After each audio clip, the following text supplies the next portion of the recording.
Good evening. A pregnant woman is recovering tonight from an assault by a cyclist. Police are calling this a case of bike rage sparked when the woman yelled at that cyclist who apparently ran a stop sign. The victim says what happened next is shocking.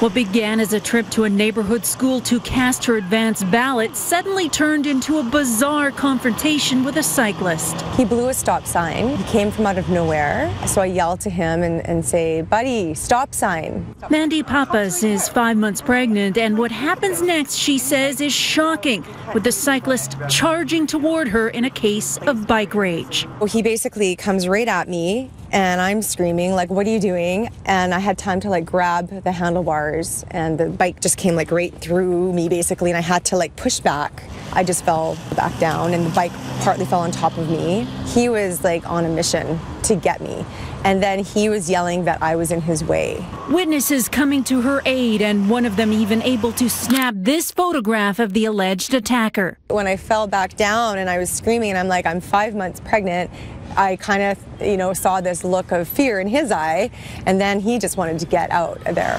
Pappas called 911 before phoning her husband. He rushed to the scene to see if he could track down the cyclist, but no luck. Obviously, I'd like him to deal with it and face the music, and, he assaulted a 5-month pregnant woman. Assaulting anyone's never acceptable.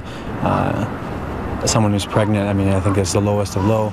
Police say complaints of rogue cyclists are all too common. Pappas is covered in bruises and is shaken by the ordeal.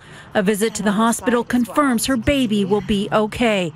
She's planning on pressing charges if the cyclist is found, but most of all, she wants cyclists to obey the rules of the road. I really want to see some change done. I was assaulted. It's one thing for him to be blowing a stop sign, but to be assaulted is just taking it to another level.